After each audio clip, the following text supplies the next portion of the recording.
A billionaire heir, Emmanuel Okoro, learns his body is failing him. And with it, the one thing he needs most, an heir. With only weeks left to father a child, he makes a desperate request to the only person he can trust. But shadows are never far from fortune. A loyal servant's whispered secret becomes a weapon in the hands of a bitter enemy. Lies, betrayal, and a fake pregnancy threaten to destroy Emmanuel's legacy before his true heir even has a chance to be born. When the truth finally erupts in front of a glittering banquet hall, reputations will shatter, alliances will vanish, and only one question remains. Who will carry the Okoro name when the dust settles? Welcome to the Judge Stories, where every tale is rich with suspense and truth hidden in plain sight. If you enjoy gripping stories like this, please subscribe to help us grow and drop a comment telling us which country you're watching from. Your support means everything. So there's really nothing that can be done. You only have few weeks to seal your legacy. The oncologist's office smelled like disinfectant and last chances. Dr. John folded his hands over a thin file and looked at Emmanuel as one looks at a man balancing on the final rung of a ladder. Stage 4, he said quietly. We manage pain. We buy time. But there's another concern. He tapped the file. Your sperm count is collapsing. The illness and the medication are accelerating it. If you want a biological child, you have a very short window, days, not months. The words fell with the weight of iron. Emmanuel nodded once, the old habit of boardroom composure clinging to him like a suit. Outside, Lagos traffic pulsed and wailed. In here, time shrank to a single, blinding point.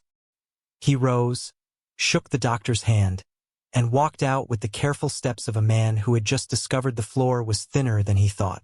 Back at the Okoro estate, marble floors threw back his reflection in broken strips. The portraits of stern men in embroidered agbatas watched from the walls as he crossed the hall to his study. He stood by the tall window until the sun slid a little lower, until the edge of self-pity cooled into a clearer fear. Not death itself, but leaving nothing. No name carried forward. No small hand to hold the last of him. He rang the bell for Sarah. She came quickly, smoothing her wrapper, the scent of soap still clinging to her hands. 5 years she had been here, quiet, punctual, a presence you noticed only by the quality of what she left behind. Floors that shone, vases that never ran dry, crises that softened when she entered the room. He gestured to the chair opposite his desk but remained standing. Sarah, he said, voice lower than usual. I will not speak by riddles. I am dying. Her eyes widened, then steadied.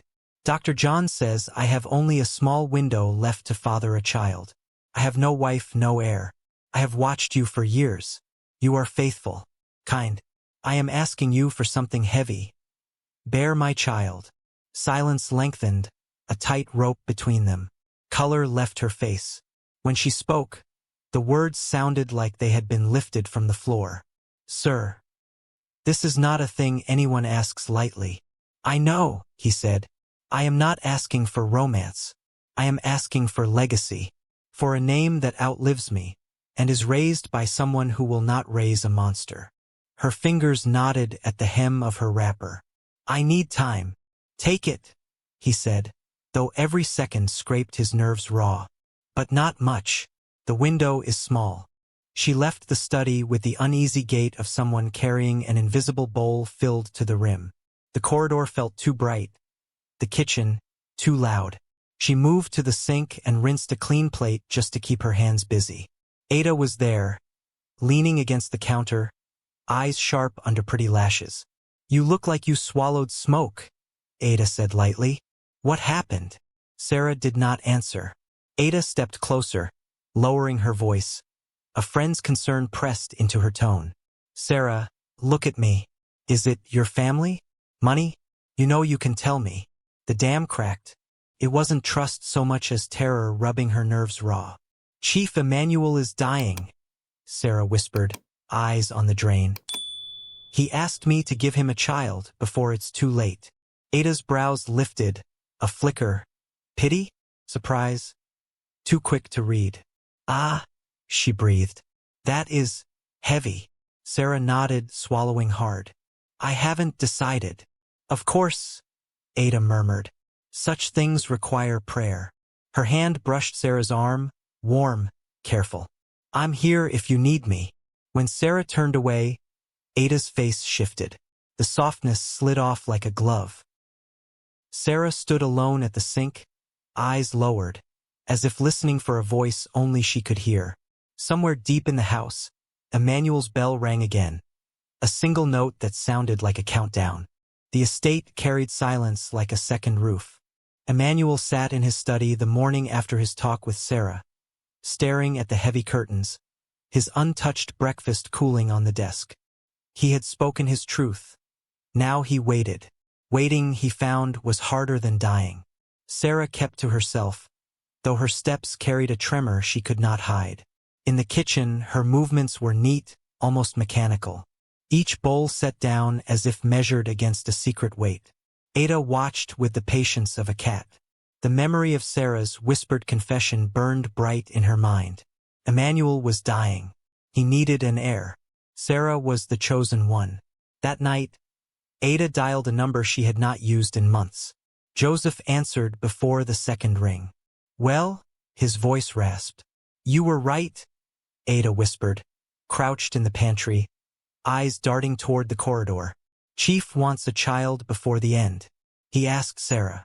Joseph chuckled, the sound bitter. Of course he would pick the obedient one.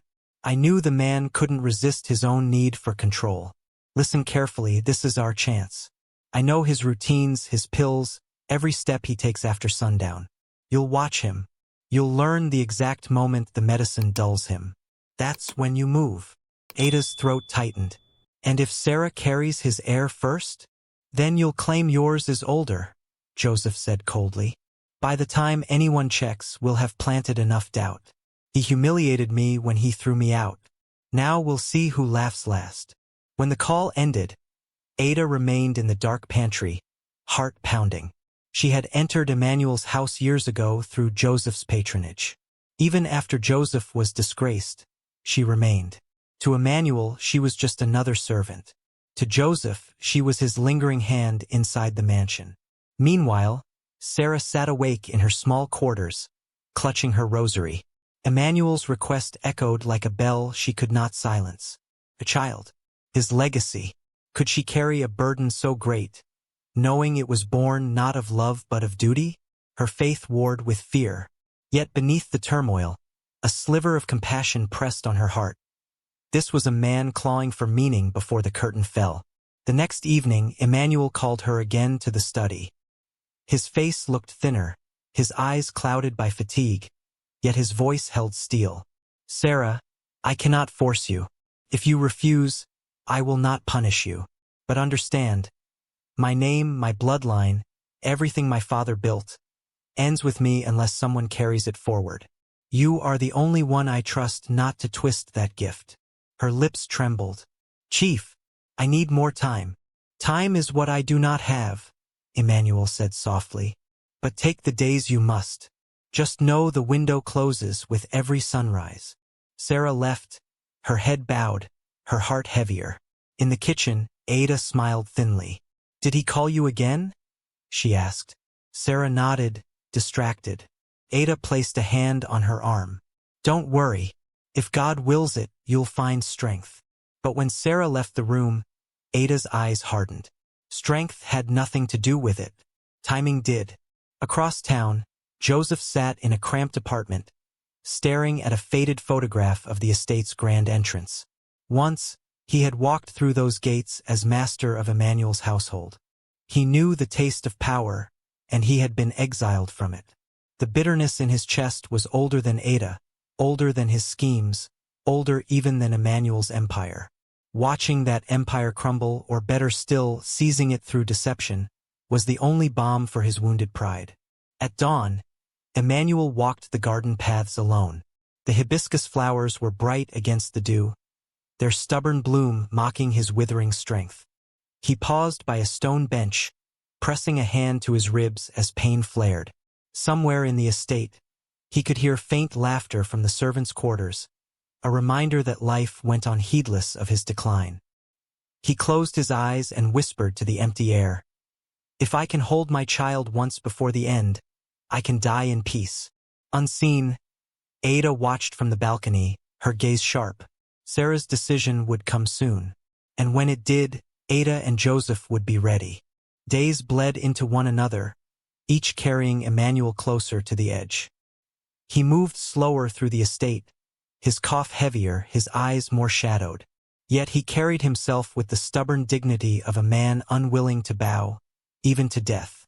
Sarah felt the weight of his request with every step she took. Her hands shook when she carried trays. Her voice quivered when answering questions. The servants noticed, but only Ada pressed, always with that practiced softness. You've lost weight, she murmured one evening. You mustn't keep secrets inside you. They eat a person alive. Sarah forced a smile, said nothing. She had already spoken too much once. That single slip in the kitchen had set chains into motion she could not see. But she sensed something restless in Ada's gaze, a hunger that had nothing to do with pity. Alone at night, Sarah prayed, but no easy answer came. Was it sin to bear a child outside of love? Or was it mercy to give a dying man peace? She thought of Emmanuel sitting alone in his study, staring at portraits of men whose blood had built the fortune he now held. She thought of the loneliness in his eyes when he had said, I was never afraid of death, only of dying with nothing left behind. On the 5th day after his request, she went to him. The study smelled of old books and the faint sharpness of brandy. Emmanuel looked up from his chair, and for a moment she almost faltered. I have thought about it, Sarah said, voice trembling but steady enough to carry. And I will do it. I will give you a child. The silence that followed was not empty. It swelled, filling the room with something too large for words. Emmanuel's eyes softened, and his shoulders, always squared against the world, slumped with quiet relief. Thank you, he whispered. You have given me back tomorrow. That night, the air inside Emmanuel's chamber was hushed, almost ceremonial. No candles burned brightly, only a single lamp casting a soft amber glow across the high ceiling. Sarah moved like someone stepping into water, every motion deliberate, heavy with meaning. Emmanuel lay propped against pillows, his breathing shallow but steady. When she entered, he tried to sit straighter, as though formality might disguise his frailty. You owe me nothing, he said. His hand trembled as he reached for hers. Not even tonight. Her reply was silence, but she did not pull away. She sat beside him, heart thundering, and let him clasp her hand with fingers roughened by age and illness. What passed between them was not passion. It was an agreement, a surrender to time, a bridge built of duty and compassion. When their bodies finally closed the distance, it was gentle, hesitant, reverent.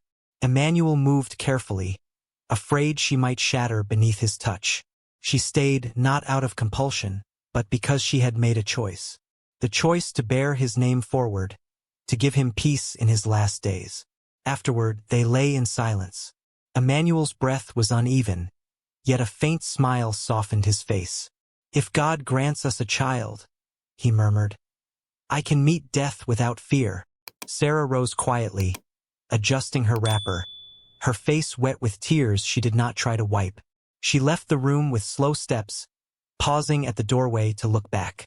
Emmanuel had already closed his eyes, not in sleep, but in the fragile rest of a man who, for the first time in weeks, felt hope. In the corridor, the marble floors stretched long and cold. Sarah touched her belly, though nothing had yet stirred there, and whispered to herself, Let this not be in vain. From a shadowed corner of the hallway, Ada watched her pass. Her lips curved, but her eyes remained hard. She now knew it was done. What mattered to her and Joseph was not that Sarah had been chosen, but that Emmanuel still had nights left, and sedatives strong enough to cloud his mind. Weeks lengthened like shadows on the estate walls. Ada kept a small notebook hidden in the pantry, its pages crowded with neat, ruthless observations. When the security lights blinked, when the guards smoked behind the generator house, when the nurse delivered Emmanuel's night pills on a silver tray, when his voice drifted into slurred softness. Each entry tightened a noose around the hour she needed. Joseph called at odd times, his voice drizzling through the earpiece like oil. "Not yet," she would say, eyes on the stairwell. "He's still alert at 11. "You're looking for the same mistake twice," Joseph warned. "Fog, not sleep. You need him where the body moves but the mind cannot recall." Sarah kept her distance. Since the night in Emmanuel's chamber, she moved with a quiet gravity, her gaze turned inward. She answered Ada's questions with small, careful words and found reasons to work alone. At dawn she lingered in the chapel room. At dusk she sat by the laundry window, hands still, eyes on the frangipani tree. No one spoke of decisions or promises. Time had swallowed words whole. On a Thursday, rain threatened from mid-afternoon, the kind that presses the city low and makes every sound feel close. At 9:40, the nurse brought the tray, 2 white tablets, 1 blue capsule, a glass of warm water. At 10:15 the corridor lights flickered as the inverter switched. At 10:30 the guard yawned at his post. At 10:45 Emmanuel's footsteps slowed after his last walk to the window. Ada stood in the dark of the linen room and waited for Joseph's single buzz. Came one short vibration, nothing more. At 11:20, she moved. She wore a soft wrapper, hair loose over one shoulder, perfume barely there. Something clean, not sweet. Her feet knew the quiet boards. She paused at Emmanuel's door, listened, then eased the handle. Inside, the room hummed with the low thunder of rain and the faint rattle of breath. A lamp pooled amber light on the far wall, leaving the bed in a gentle dusk. "Sir?" she whispered. A murmur, the slow turn of a head against pillows. She crossed the room in measured steps and sat on the edge of the mattress. "It's all right," she breathed, the words shaped like a lullaby. "Rest." His hand lifted, searching, then fell. She took it and laid it over the sheet. He was warm, heavy with medication, his thoughts slipping like wet stones. What followed was a choreography she had written over weeks and practiced in her mind until every motion felt inevitable. When she finally rose, the rain had settled into a steady hush. She smudged her lipstick with a fingertip, tugged a thread loose from her wrapper, and left a silk scarf half caught in the chair by the window. Evidence that could be seen but not proven, argued over but not settled. She slipped out as smoothly as she had entered. By morning the house carried an uncertain tremor. In the kitchen Ada asked for ginger tea and pressed a hand to her abdomen with a quiet wince, then smiled as if embarrassed by herself. She spoke to no one but stood in places where everyone could see. 2 junior staff exchanged glances. Rumors do not need doors, only hallways. She phoned Joseph at noon. "It's done." His exhale crackled. "Good. Now let time work. Be late. Look pale. When he hesitates, you lean into doubt. Suppose he asks for a test? You tell him it's too soon," Joseph said. "Then you stall. When you cannot stall, we'll bring a paper he cannot read without me." His laugh was short and mean. Men like Emmanuel hate uncertainty. Feed him only that. That afternoon Emmanuel sat very still in his armchair and tried to string the night into a story. There was rain, a hand, a whisper, a scarf. He closed his eyes and saw Sarah turning at his door days earlier, whispering, "Let this not be in vain," and something twisted in him. Not guilt, not exactly, but the old fear returning in a new coat. He rang for Dr. John and asked for blood work.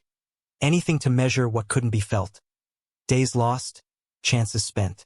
Ada found him later by the window. She kept her eyes low, her voice soft. "Chief, I haven't told anyone. It's early, but I think I might be late." He looked at her, then past her, at the line where rain made the lawn shine. "We'll let the doctor advise," he said, each word placed like a stone. "Of course." She pressed her palm to her belly again. Not too hard, not too long, just enough for the image to take root in the air between them. When she left, she let silence follow her like a veil. That evening, Emmanuel asked the steward to draft invitations for an intimate Thanksgiving. No announcements, no claims, just an evening to gather the people who still mattered while he could stand among them. In his study, the fountain pen felt heavier than before. Hold a line, he told his hand. Hold the line until truth finds its voice. In the servants' quarters, Ada folded the scarf she had forgotten and smiled at the mirror. In another room, Sarah lay awake, counting her breaths, listening to the rain. Somewhere between them, doubt began its slow, corrosive work, the kind that turns a house against itself without raising its voice. The estate glowed with borrowed light. Chandeliers spilled golden pools across polished marble, and the banquet hall, with its long tables and silver platters, carried the weight of expectation. Guests filed in, old business partners, family friends, politicians eager to be seen close to the Okoro fortune. No one spoke of death. They spoke of legacy, as if Emmanuel's frailty could be ignored into silence. Emmanuel entered last, leaning slightly on his cane. His frame had thinned, but his eyes, though shadowed by sickness, still carried command. Whispers rippled, he looked stronger tonight. Only Sarah, watching from the far side of the room, saw the way his hand trembled as he lifted his glass. Ada arrived beside Joseph, her gown fitted perfectly, one hand resting theatrically on her belly. Murmurs followed her. She accepted them like gifts, smiling modestly, the picture of a woman carrying tomorrow in her womb. Joseph stayed close, his smile thin, a shadow in a suit. Dinner flowed, wine poured, laughter rose, toasts clinked. But beneath it all was the taut silence of rumor, the question hanging like perfume in the air.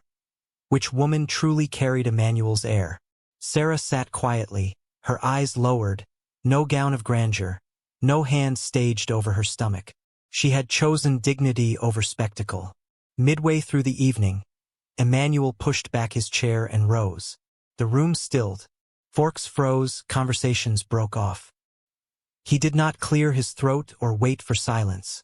It fell of its own weight.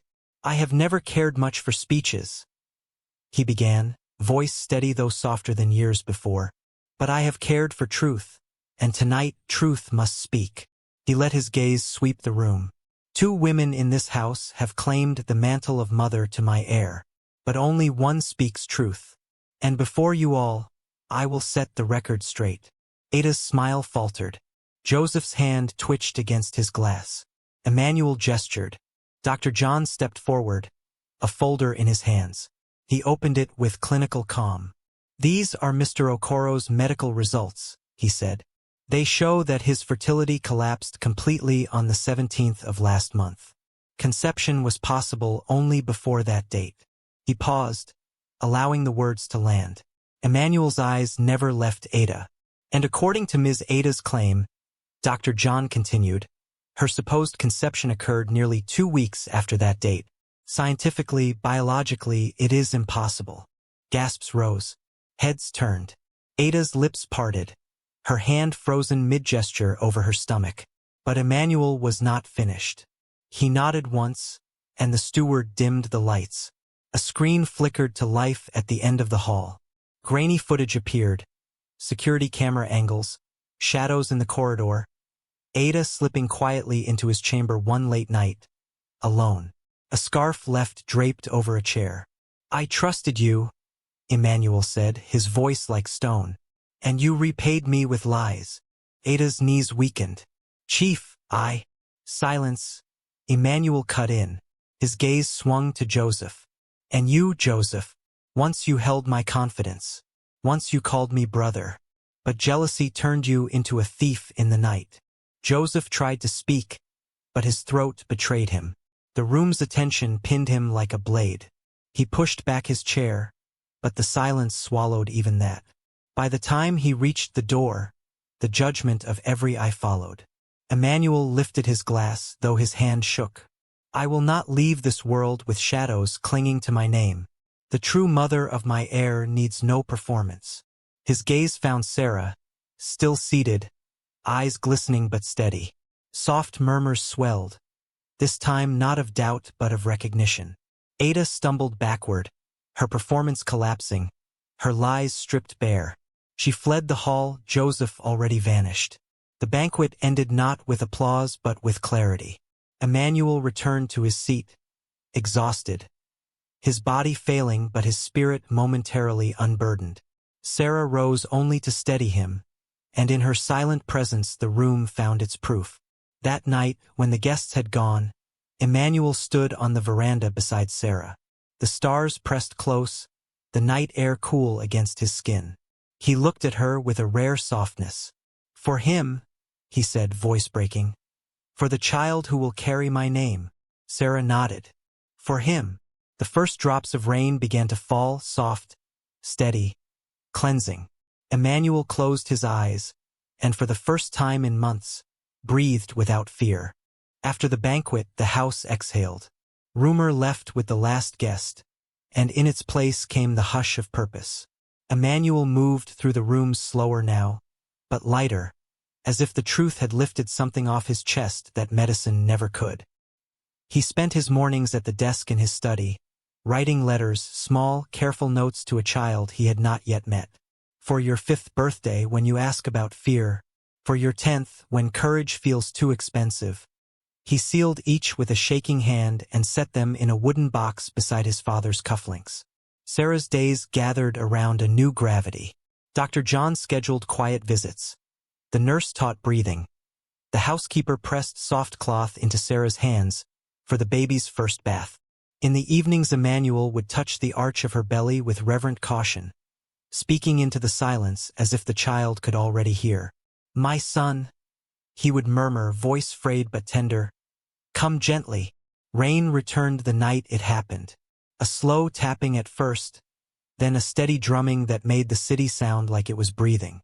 Sarah woke to a pain that folded her in half and refused to release. Emmanuel reached for the bell, then stopped and reached for her hand instead. "We'll go," he said, and for once his voice carried no tremor. The private hospital took them in at dawn. Fluorescent lights hummed. The corridor smelled of antiseptic and sleep. Dr. John met them at the door to the suite, his face a map of compassion. "You're doing well," he told Sarah. "Breathe when you can, rest when you must." Emmanuel sat beside her, fingers laced with hers, every contraction carving new lines into his face. He closed his eyes and prayed in the simple language of men who have run out of speeches. When the cry came, it startled the room into joy. A bright, indignant sound, as if someone had pulled a curtain back on a sun. "A boy," the nurse announced, smiling, and for a long moment no one moved. Sarah wept with the clean exhaustion of the saved. Emmanuel's breath caught, then steadied into a fragile rhythm as the nurse placed the child in his arms. He looked down as if the whole world had been distilled into a face. "I begged God for one," he whispered, tears slipping without shame. "He gave me one." They named him in the quiet of the second night, a name that carried both roots and hope. Emmanuel wrote it carefully on the first envelope in the box, then leaned back, smiling like a man who had made peace with time. He went home with them days later, thinner, gentler, watching the baby sleep as if witness were a sacrament. He left the bedroom at dawn to sit in his favorite armchair facing the window, the cradle within reach. Sarah found him there each morning, the box of letters at his feet, the child's soft breathing filling the room like prayer. One morning, the candle she'd left burning through the night had guttered cold. The baby stirred, pursed his lips, settled again. Sarah crossed the room with the practiced quiet of new mothers and touched Emmanuel's cheek. It was cool, peaceful, the lines smoothed as if rest had finally claimed its due. Her knees failed her, but her hands did not. She lifted the child and held him against the steadying shore of her chest. The burial was private. The gates stayed closed. The house learned new rhythms. Lullabies and schedules, grief and gratitude sharing the same hallway. Sarah moved through it with a steady calm, the kind that turns pain into work. She read the letters. She read his will. And then she began to build. Months later, Nsukka opened its doors to the Emmanuel Okoro Foundation. The walls wore earth tones. Shelves bowed under the weight of books. A glass case near the entrance held a copy of Emmanuel's first letter and a tiny pair of knitted socks. Teachers' voices braided with children's laughter. Sarah stood beneath a modest plaque and felt something lift when she said his name aloud. not as loss, but as promise. In the garden behind the building, her son tottered across the grass, sunlight throwing coins of gold over his hair. He laughed, a bright sound that did not ask permission of sorrow. Sarah sat on a bench, hand resting over her heart, and let the sound fill her.